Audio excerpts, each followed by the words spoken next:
Hello there, Ray here, and today I will be explaining how you can move your new XN portal and how you can keep your entire old one as well. The 1.9 update made some big changes to the end dimension. One of the changes that were made to the end in 1.9 was that the XN portal would always be generated at 00 upon loading the main island. This is different from the older versions where the XN portal would generate at the location where the dragon was killed, but always on a fixed Y level.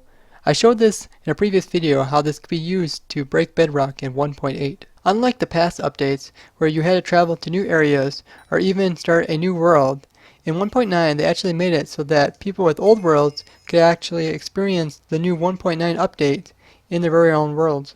The way that they implemented so that old worlds could experience the new dragon fight is by having the dragon be able to be resummoned by using ender crystals. This is my old testing world where I showed how to use pistons to break bedrock on the XN portal. So there's quite a few XN portals all over in this world for testing. So when the first 1.9 snapshot came out, I came on here and I tried to summon in the new dragon using the methods back then, which was building a creeper face out of clay. And luckily they implemented it so that even those who are bad at building pixel art can still pull this off. So here I'll just build a creeper face, just like so. Let's see, something like that. And I also discovered that it's a pretty nice method for destroying bedrock back then.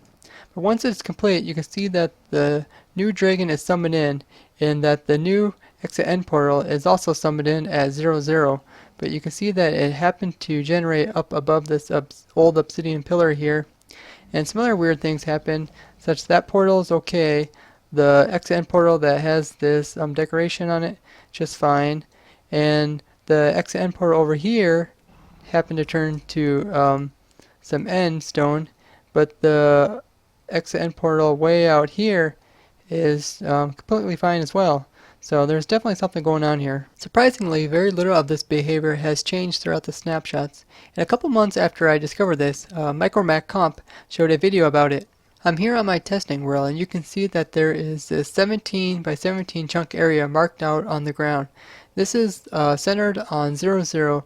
This area represents where the game checks for end portal blocks and bedrock blocks before it generates a new exit end portal. The way to prevent your old exit end portal from turning into endstone when you generate the new portal is by having this portal be seen as an invalid exit end portal when the game checks it before it will generate the new exit end portal at 00. The first way to prevent it from happening is by having your exit end portal outside of the area where the game checks for portal blocks. Most technical servers already have their portals out this far to allow them to be closer to their enderman farm. This method allows you to keep the entire XN portal without having to remove any of the portal blocks or any of the bedrock. Even though this portal here has its bedrock hanging over into this area that is checked, it does not have any portal blocks that are in the area that is checked. So it's just like that portal over there where it will not affect it. The second way to prevent it is by removing any portal blocks that are within the 17 by 17 chunk area. This portal right here just has this slice right here of portal blocks inside of the area. So if you would remove these portal blocks here, then it would actually not see this as a valid exit end portal here. And the way you can remove portal blocks is just by using a bucket of liquid against an adjacent block to a portal block, and this will just destroy the portal block. This portal here is within the checked area, but since it has no portal blocks in it, it is not seen as a valid portal. The third way to prevent this is by changing the exit end portal structure so that it is not recognized as a valid exit end portal. After the game checks for the portal blocks, it will then check to see if the bedrock formation looks like the original structure. So by removing some of the blocks in the structure, the game will not recognize this as a valid exit end portal. In the description are two links to two bedrock breaking methods that I discovered that work in this situation. This is one of them here. The fourth way to prevent it from happening is by not loading any chunks beyond the 17 by 17 chunk area when it comes time to generate the new portal.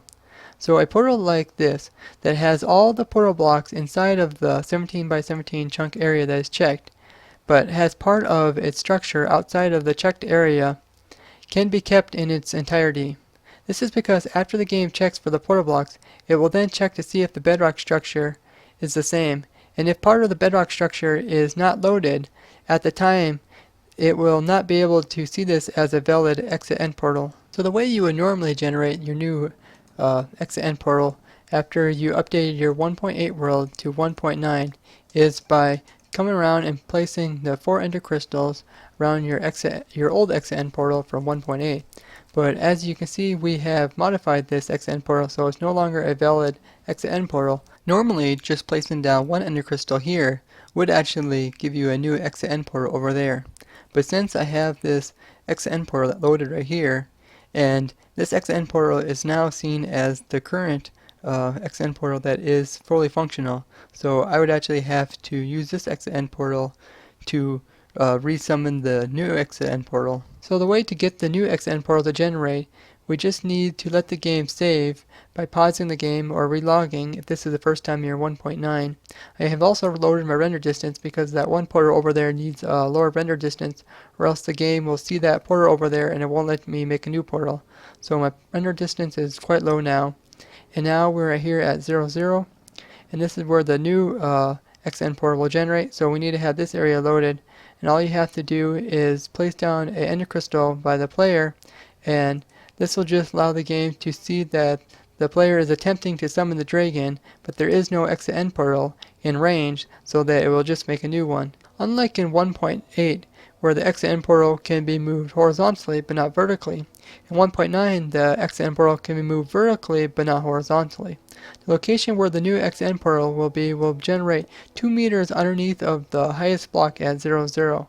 So before you generate your new portal, you can come and you can remove or add blocks, allowing you to be able to move the portal up or down within your world. One nice thing is if you generate your portal down at Y level 50, you can have your portal being at the same Y level as your obsidian pillar or your obsidian platform over here, allowing you to have easy access from the obsidian platform straight into your exit-end portal if you wish to have it that way.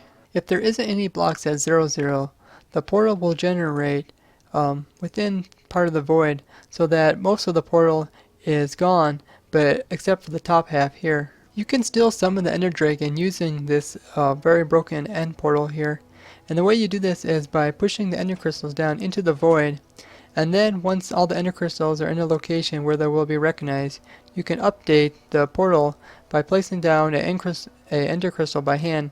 And this will make the game check to see if the Ender Crystals are all in their correct position. As you can see, it does work correctly, and this will summon the Ender Dragon.